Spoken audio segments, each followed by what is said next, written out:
Pilots aren't perfect and we do make mistakes, but some mistakes are completely avoidable. These are the common pilot mistakes that you should avoid.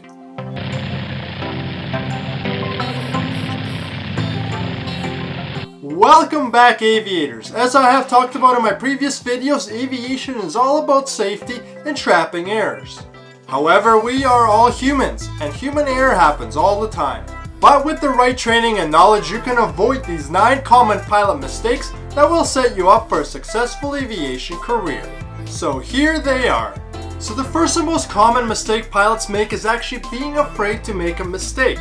I fell into this trap early on in my career too. Pilots train a lot and are held to such a high standard that many actually think they have to be perfect and are never allowed to make a mistake. This is a dangerous mindset to get into, as pilots end up being overly hard on themselves when they underperform. They beat themselves up over it, and this in itself can cause you to doubt yourself and end up making more mistakes. You have to remember that we are all human and humans will always make mistakes. That's unavoidable. How you overcome this is by switching your mind to accept the fact that you will screw up, you will make mistakes. But what's important is what you learn from it. Did you wreck the airplane? Was anyone hurt? No? Then move on, analyze the situation, and figure out how you will not make that mistake again. A really embarrassing situation early on in my flight instructor career is when I checked the oil in my Cessna and I forgot to put the dipstick back and went flying. Well, it didn't take long for the oil to start seeping all over the engine cowling, and I thought there was a catastrophic oil leak. Luckily, I was able to get the airplane back to the airport without any damage to the engine or the engine quitting, and from that moment on, I changed how I do my walk around and check the oil, so I never repeat that mistake ever again. This attitude will also help you during your flight tests. As you guys know, at the airlines you are flight tested in the simulator every 6 months, and a lot of pilots actually develop fearful phobias of doing bad in training or failing a flight test that it actually causes them to make severe mistakes which they wouldn't make on a normal day. But during a flight test they get so nervous that they don't think clearly and end up actually failing the flight test.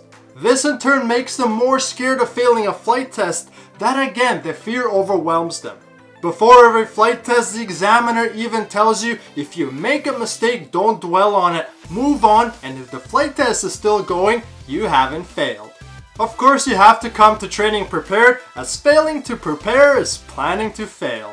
The second mistake pilots make is not making a financial plan before starting your flight training. If you can, you should be flying at a minimum of 2 to 3 times a week if you want to progress steadily and complete your training as cheaply and in the shortest time possible. The mistake most pilots make is not having enough money saved or financing set up in advance before starting your flying. You will be surprised how quickly you can spend $10,000, and if you have to stop training, save up more money, you will lose valuable time and knowledge. Without repetition, the brain sheds information quite quickly, and when you return, the flight instructor will spend several flights bringing you back to standard, eating into your new budget. I would not recommend flying sporadically, but at least save up enough money to finish sections of your training, like your PPL, then your multi-engine, then your IFR rating, etc. Next, pilots who make mistake number 2 will also typically make mistake number 3, and that's teaching yourself how to fly. So many pilots ask me if I fly or recommend Microsoft Flight Sim. The short answer is no. I have maybe flown it twice in my life, and I find that it causes more harm than it does good. What you have to understand is that Microsoft Flight Sim that you play on your PC is simply a game. It doesn't teach you how to fly or what to do or how to do it correctly. That is why you actually go to a flight school. Flight Sim can actually cause you to develop bad habits that your flight instructor will have to unteach you, which will cost you more money. If you made mistake number 2 and didn't have a financial plan in place, when you run out of money, students think they can continue practicing themselves, but it doesn't work that way. You need physical hands-on practice in a real airplane under the supervision of a real flight instructor so that they can immediately correct your mistakes before they turn into bad habits. I will agree there are a few limited uses for Flight Sim, like practicing IFR procedures, but again, you aren't practicing flying the sim, you are just practicing procedures. The same applies to theory in ground school. Many students try to buy all the books ahead of time and start memorizing facts and theory, but trust me, most of it will not make any sense. Then if you don't have someone to ask your questions to, then your brain will simply get more confused, memorize the wrong facts or misinterpret the information, and then you will have to relearn it all over again in ground school. So save yourself the extra work. Flight training is hard enough. Follow your school's curriculum and study efficiently under the guidance of a flight instructor. Part of flight training is learning to land an airplane, but also how to abort a landing and perform a go-around. The mistake pilots make once they are out of flight school is to follow the taboo that go-arounds make you a bad pilot or they're embarrassing. If you fall into the trap of making mistake number 1, fear of making a mistake, and you follow the taboo that a go-around means that you made a mistake, then you will be making the ultimate mistake of landing an airplane under dangerous conditions. This is what causes pilots to make hard landings, buckling the landing gear, or running off the end of the runway.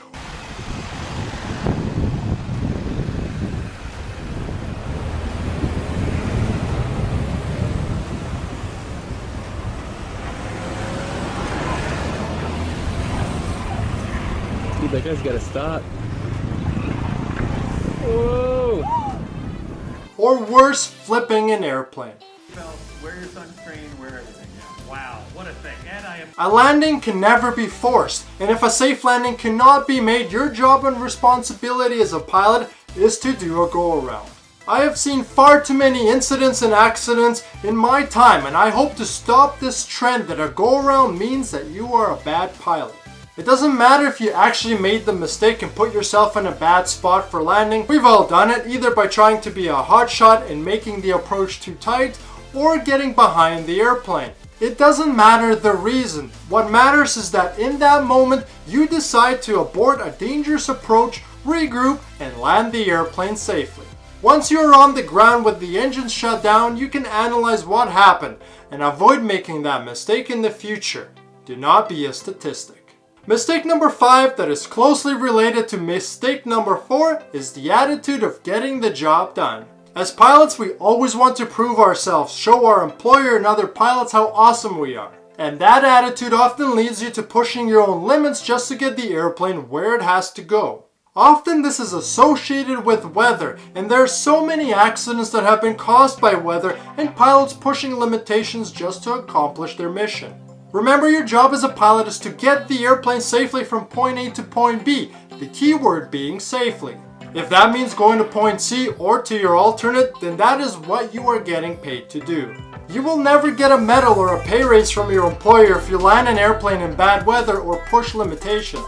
But if you screw up, I can guarantee the company will leave you out to dry. You will get a license violation from Transport Canada or lose your license altogether, maybe even a fine, and get fired by the company. You are not a World War II ace where you have a mission to accomplish that can result in life or death. You're a pilot hired to operate an airplane safely and get everyone where they have to go alive. If that also means staying on the ground, that is your professional decision, and you should stand 100% behind your choice. I've had passengers get crazy mad at me when I couldn't get them where they needed to go, but it was very simple. I asked them whether they value their life and safety over their plans. Plans can be changed, lives can never be brought back. Another common mistake unexperienced first officers make is they fail to speak up and challenge the captain if they feel something is unsafe. This culture and attitude is changing, but I still feel it's important to bring it up. Again, there have been numerous accidents where the first officer was too passive and not assertive enough to bring safety concerns to the captain, often resulting in their own death. Remember, you have a life too, and it's in your best interest to stay alive so you can go home to your family at the end of your day. You should never put 100% trust in the captain. That's why there are 2 pilots up there in the flight deck. Captains are humans too, and they do make mistakes, and the job of a first officer is to support and monitor the captain. I completely understand that when you are a new first officer with low hours or on a new type of airplane, you don't feel that you know enough to challenge the captain or to know if the captain is making a mistake. I've been there too many times, but that should never stop you from asking questions, finding out why the captain is doing what he is doing and what his decision-making process is. If he can't or is unwilling to answer your questions, that is a major flag and a sign of a bad captain, and that is your right to bring that to his attention or the attention of your chief pilot. Your life matters, and you should never follow a captain down the wrong path. Mistake number 7 is not planning for your retirement early enough. I hate to break your bubble, but you will not retire a millionaire being a pilot. Also, it's extremely hard to save for retirement when you have student loans and are only making $30,000 a year, but you have to try. I made this mistake too when I fell under the illusion that once I got to the airlines, they would take care of all that. In reality, very few airlines these days actually offer a pension, and if they do, it is such a risk putting all your eggs into one basket. Airlines go bankrupt all the time, and so will your pension. Therefore, the sooner you can start planning for retirement yourself, the better ahead you will be. I can't tell you how to invest, but you should have different asset classes like stocks, real estate, or a business. Diversification is the key. For every 10 years you don't invest, you lose $250,000 in compounded interest, and that is a lot of money. Ideally, you should already be planning for your retirement in your 20s and paying off your debt. Instead, many 20-year-olds waste their 20s thinking you still have your whole life ahead of you, when in reality you don't. Let's say you live to be 80 years old. You spend 20 years of your life growing up, and you only spend 40 years of your life actually working and accomplishing everything you hope to accomplish in life. And when you retire at 60, you still have hopefully 30 more years of health in retirement. So if you waste 10 years out of those 40 years, that leaves you only 30 years to set up your whole life and retirement, and that is simply not a long time when you look at your whole 80 years on this planet. Mistake number 8 that pilots make is being married to the career. We all have a passion for aviation when we start, and we need that passion and hard work to overcome many obstacles. But the mistake many pilots make is devoting their entire existence to aviation. Their whole life revolves around being a pilot. They talk about it at work, at home, and spend too much time on the road. Again, at the end of your career, you will not get a medal for having 20,000 hours or a parade from your airline. They will thank you for your service and off you go. What you will have at the end of your career is your family and the loved ones around you. Pilots unfortunately don't recognize this early enough, and that's why the divorce rate among pilots is over 70%. Some pilots even go through 2 or 3 divorces, and at the end of their career they are broke, lonely, and depressed. So what was the point?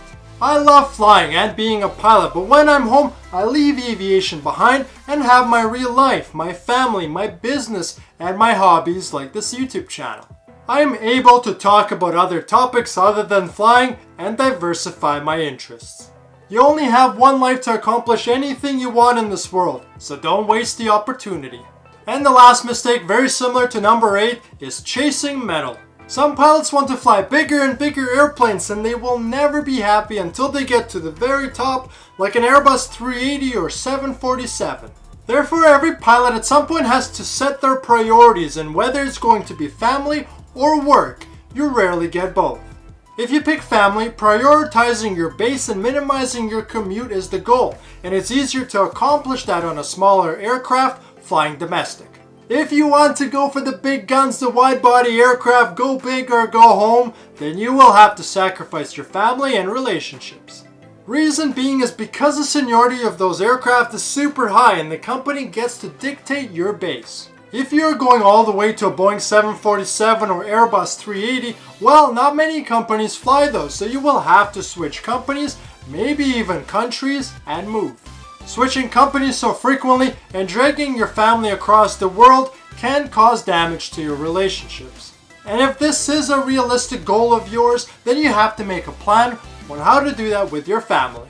That's why it's called chasing metal, because you never stop moving, and that can lead to an unhealthy lifestyle. If you do want to pursue this type of lifestyle, make sure to talk to your family first and make a plan. So these are the 9 common pilot mistakes that every pilot will encounter in their career. Now that you are aware of them, you can better prepare yourself when you come across these mistakes and maybe have a plan in place when you do. If you want to learn about other pilot mistakes or maybe to get a coaching session about this profession, consider becoming a patron. Thank you so much to my current patrons who help make these videos possible. Smash like if you enjoyed this episode, check out my coffee business, and I'll see you in the next video.